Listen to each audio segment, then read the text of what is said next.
Hey everybody, Marguerite from the DIY Duo, and I'm coming at you with a recipe requested by our friend Craig, and it is for steak Diane, not exactly sure how to pronounce it. I've never made it before, but this is a long time coming. Craig asked for it a while ago, and so I went searching for recipes, and I'm doing a mix of an Emeril Lagasse recipe and something that I found on food.com. And we'll see how it goes. Let me kind of read the ingredients list to you, but what I'll do is I will specifically write out in the description everything that I used, all the ingredients, and also how I cooked everything. But let me put my glasses on so I can see, get some hair out of the way here so I can see. All right, so we need unsalted butter, we need some extra virgin olive oil, some beef tenderloin medallions pounded 3/4 of an inch thick, some salt, pepper, minced shallot, minced garlic clove, some mushrooms that are sliced, cognac. Not sure I have cognac, but we'll substitute it with something else. Dijon mustard, heavy cream. So here's where Emeril gets fancy. Some veal demi-glace, which I don't have, so I won't be using it. Worcestershire sauce, some scallions, some parsley, and a touch of Tabasco sauce. So I'm going to start gathering the ingredients because that is step one.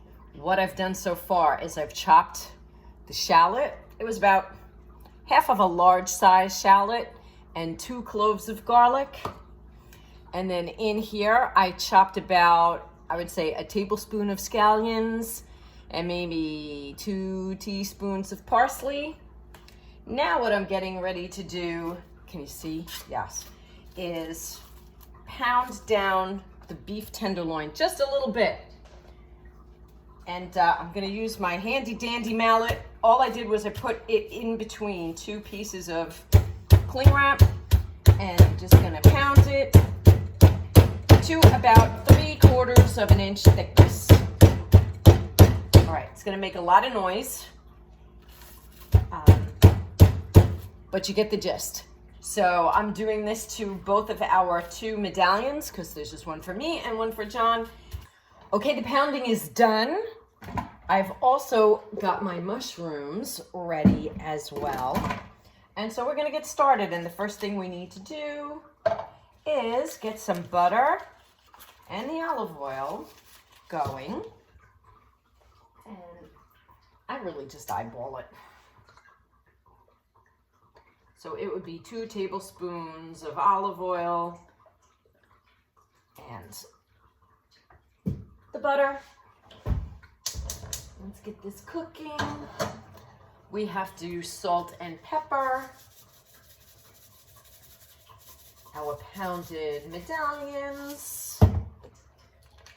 Don't forget to season both sides.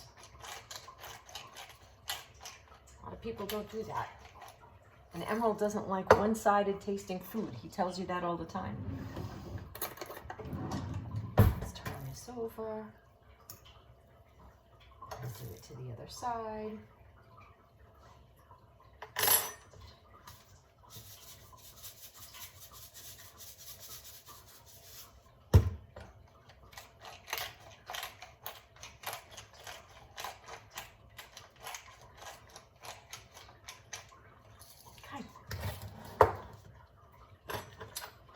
Let me put the rest of my butter away.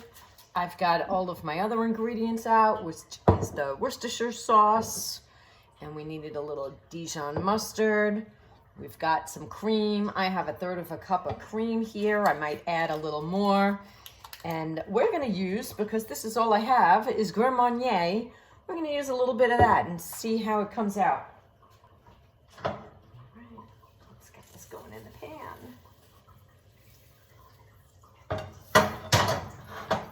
Turn this down a bit. This is a little too high. Okay.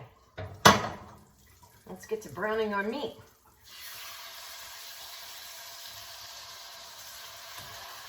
And this just fits in this pan.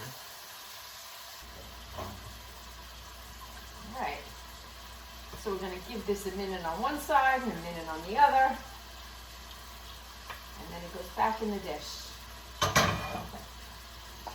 Okay, time to turn it over.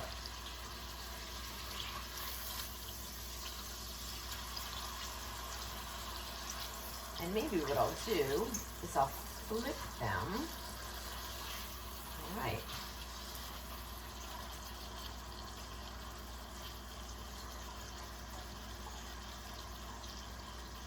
One more minute.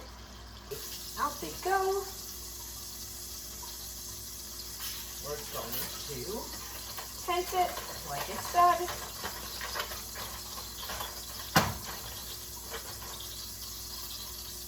And we're going to add our shallot, listen to me, shallot and garlic.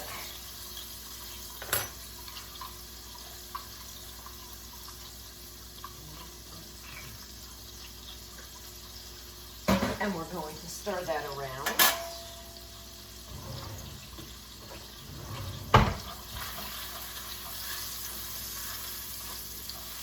A couple of minutes. Oh my God, it's already smelling fabulous. So Greg, thank you for asking for this recipe. We've never done it and it's already smelling fantastic. Thank you for the suggestion.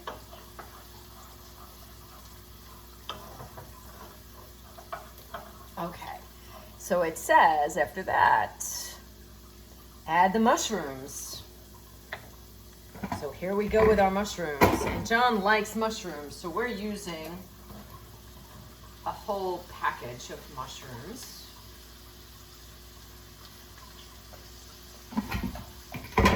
And we are to season this as well. So we'll season it with salt, with pepper,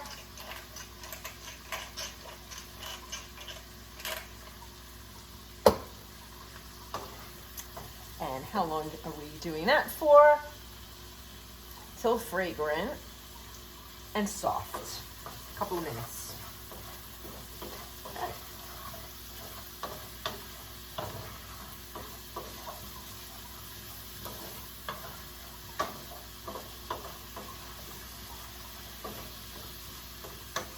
So the time on my stove says 5:54. Let's see how long it takes these to soften up. So this has been about 4 minutes. They're getting soft for me. I think we're ready for the next step, which is actually to take it off the gas. So let's move this over. We're gonna take this off the gas. We're gonna put it here. And we are going to add what should be cognac, but I don't have cognac, so I'm going to use Grand Marnier. It smells pretty darn good to me. 1/4 cup. I'm going to eyeball it. And then I'm going to have John come over. I'd say that's about 1/4 cup. Throw a lighted match in here and hope that we don't set the smoke alarm off. All right, John is going to do this because I'm scared. Yes, you're going to, and just step away.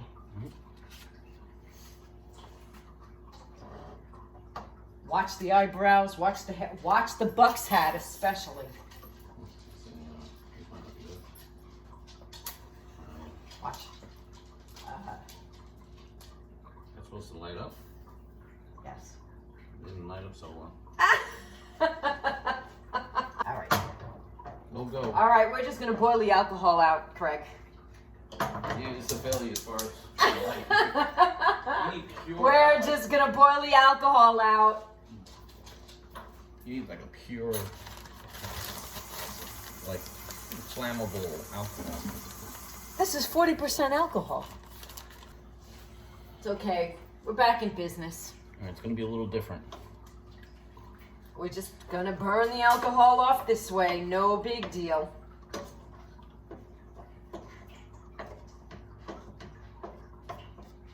Oof, I smell it.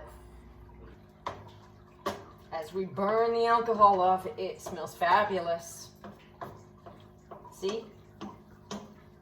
When it comes to cooking, you really don't have to panic if something doesn't happen the way that it's supposed to. Cooking is kind of forgiving in a lot of ways, whereas baking is really a science.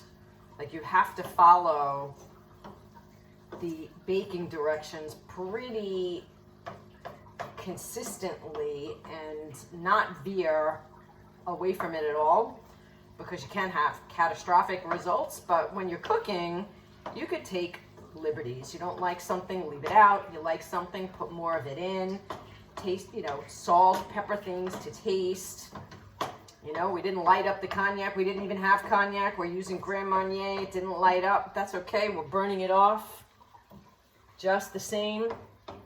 And we've pretty much burnt off the alcohol. So now it's time to add the other ingredients, which are 2 teaspoons of the Dijon mustard. 1.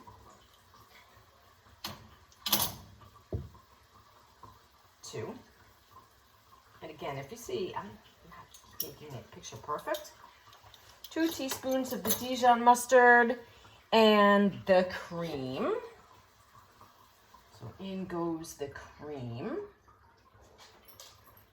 We may need to add more because we don't have the demi-glace. And if we do, we could add water, we could add stock, we could add more cream. No reason to panic.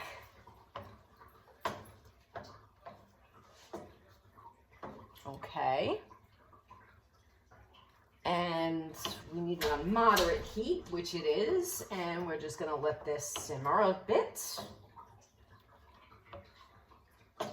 Oh my God, this smells so good. All right, this has thickened up. And next would be whisking in the veal demi-glace, which we don't have. But we also need the Worcestershire sauce, and that is 2 teaspoons as well. So 1,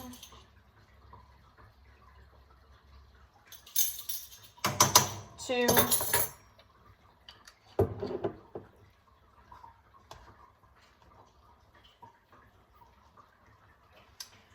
and believe it or not, it even calls for a little hot sauce. So let's lower this.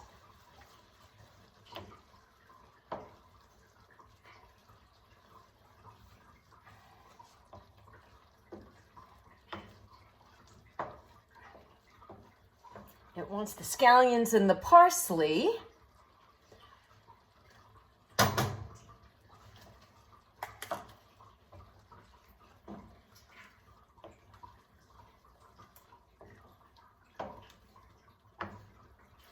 And it wants more salt and pepper. So let's give it a taste to see whether or not we actually need more salt and pepper.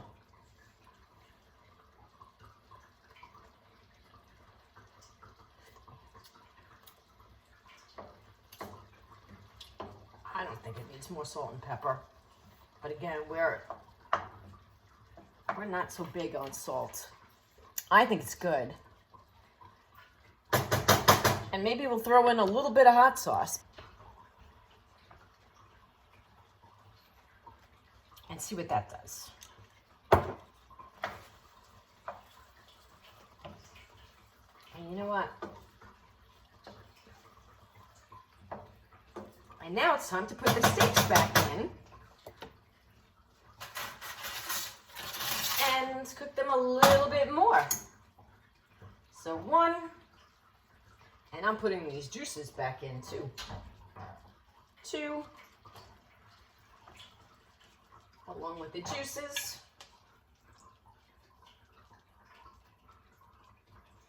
Okay. All right. And what I think I'm going to do is just, John doesn't really like his meat all too red. I do. So I'm just gonna come up with a happy compromise and maybe cook these another 2 minutes on each side. And then we'll be ready to eat. Okay, the moment of truth. Steak Diane, Emeril Lagasse, Jerry rigged. Tell us what you think, John. All right. I cooked it through because I know you don't like your meat red on the inside. Tastes good. It's all gone, so it must have been real good. Yes, it did. I know I inhaled mine, and I'm not a meat eater. So once again, thanks, Craig. Very good.